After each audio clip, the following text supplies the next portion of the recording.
He doesn't want to be the Texans and stuff like that. He's a more face-to-face guy. So that's really what it is.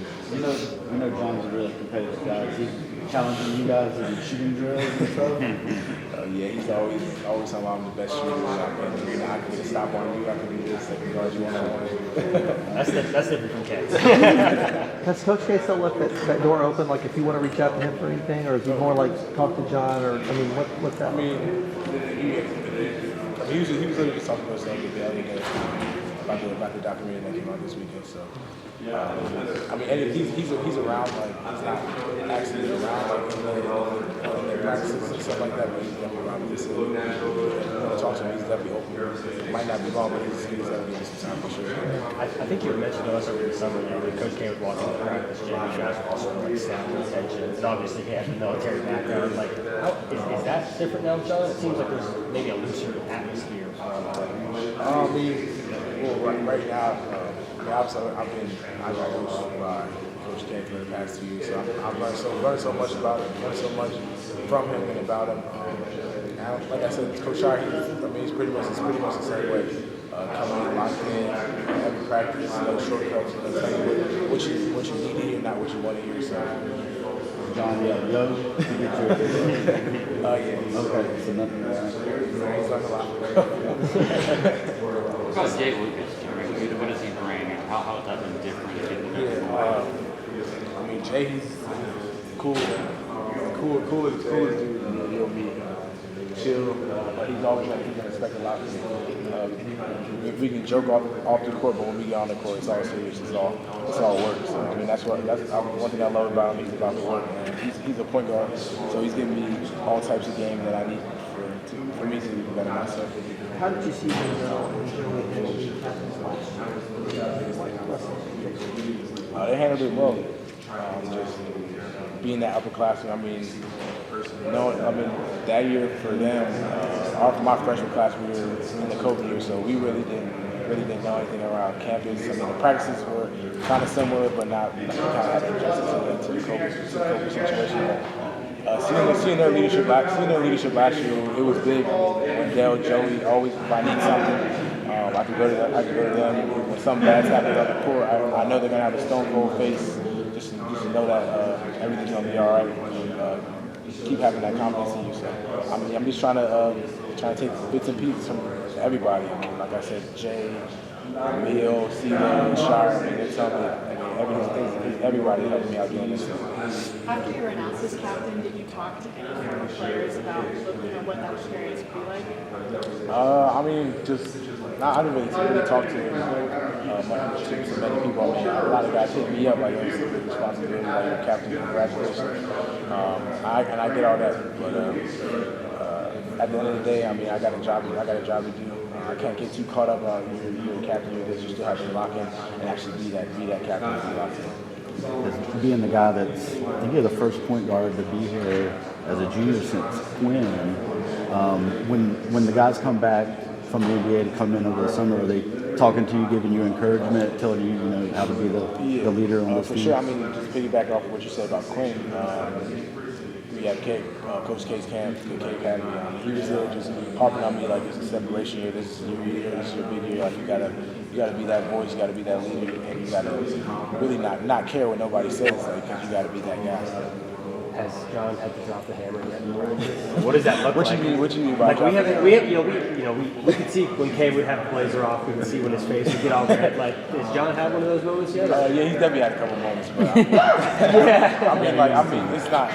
It's not nothing crazy, but it's just like, I guess I'm just so used to it with Coach K that it's so normal now. So like, it's not really gonna catch me off guard like that. I mean, I know what to expect. I know what he wants coming out of that message or whatever he says. So I know it's for the best, and whoever he's saying it to, whether it's me, Jay, whatever.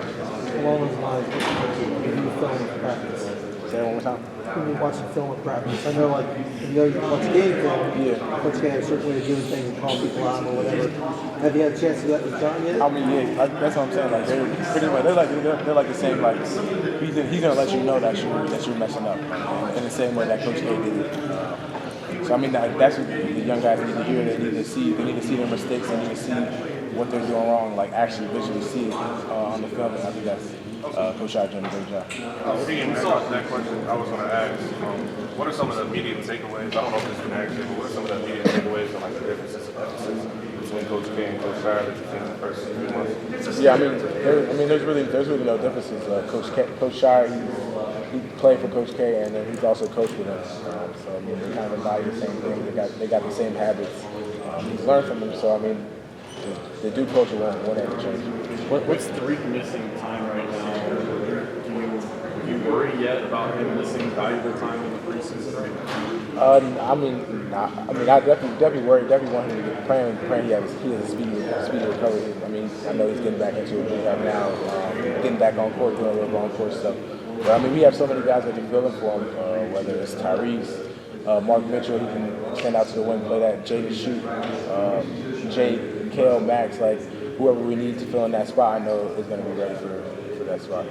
Jeremy, Coach told us during Duke's meeting today that he would take you over any guard in the country. What kind of confidence does that give you when you hear something like that? It gives me the utmost confidence to just be me and just know that he has that confidence in me to go out there and perform and take these young guys with me. Obviously, the old guys, they haven't been through a Duke season, but to take everybody with me and to know that the head coach has my back. What's the biggest benefit of him still being able to play? Like of him still being able to actually show you moves rather than just kind of, like, how is that like? Is it a different way of understanding things? I ain't gonna lie, most coaches that I've ever had, they've never actually shot the ball. You know, right. Like, coaches go up and they like fake it. Yeah, they'll actually do the layup. Like he'll actually do something like he might be like, "Oh, come out here and guard me." So I mean, that's just like this is the first time I've ever had a coach that actually played and wants to maybe hop in the drill or something like that. Has that helped you understand maybe like a certain footwork technique or anything? Shire, he's always given games. Even when I was a freshman, he's coming over and saying I need to have my hands ready or sit lower in my shot or whatever it is. He's always going to give me that constructive criticism because it's something you need it. You don't just want to hear, you need to hear. Trevor, what's the biggest improvement we should see in your game this coming year that you've worked on all season? Biggest improvement, I worked on all aspects of my game, shooting, ball handling, defense, but the biggest thing is just being a leader. I got to be more vocal, just working on coming and building habits every day, talking, setting an example for the young guys and the guys who transferred in. Keep it clean. Do you have to be vocal to be a captain of Duke? That is something that comes supernatural to you, right? It's definitely not natural to me. I'm kind of like a to myself guy, but I mean, just with the team we have now, the guys we brought up, we have 11 new guys. So I have to be vocal. If I'm not talking, who else is going to be out there talking? So once I talk, everybody gets comfortable, and they'll start talking, start chirping, and everybody will really get comfortable. Yeah, with such a young team, like I was just saying, how important is it to have a guy like Jacob who kind of had that alternative route to Duke and to have that experience for sure to be it's definitely big to have those guys on the team, just different guys who have different experiences, whether they play high D1 basketball, low D1, mid-major, whatever it is. You can share your experience with the younger guys who haven't been through any kind of season. So whether you're playing low D1, mid-major, high D1, Power 5, whatever you want to call it. So it's always good to have those guys on your team, just for a bonding standpoint and brotherhood standpoint. Just to know when you don't know. How much motivation you have playing Carolina this year? It's definitely have a lot of motivation. I mean, I respect their program. They have a great program. Our Final Four loss, definitely use it as motivation. I mean, we play them every year, so I mean, it's gonna be a show every year, every game that we play them. So I mean, I'm ready for that battle.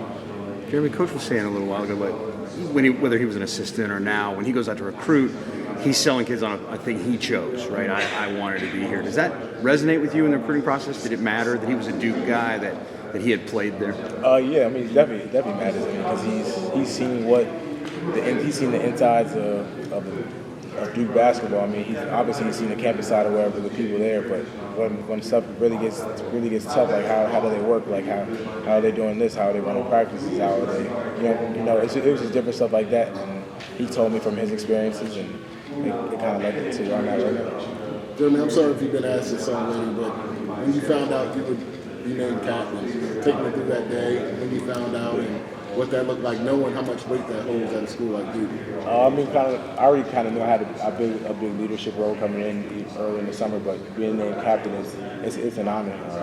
It's an unreal moment. I mean, you grow up watching Duke play, and to be in this position, being captain, it's just an amazing feeling. Jeremy, there's always a really big spotlight on Duke as a program, but last year it was really intense. Did you learn anything about yourself, or I don't know, in the mental fortitude department going through all that?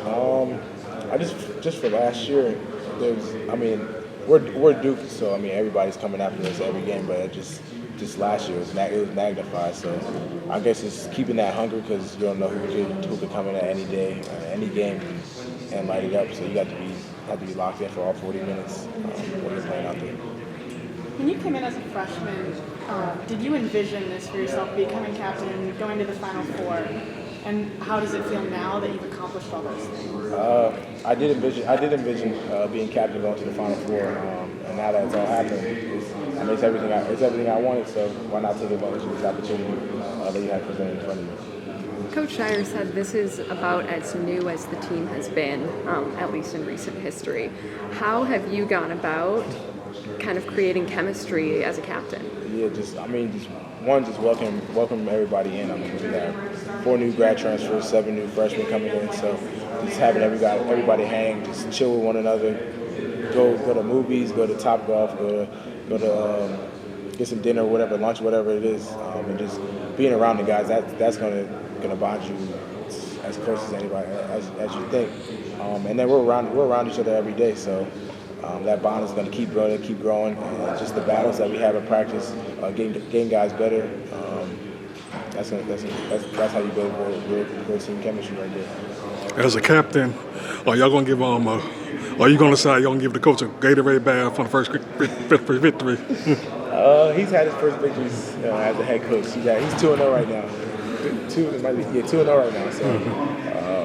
When he gets to the natty, he's gonna get it. No surprise, but first game, I mean, I'm not surprised.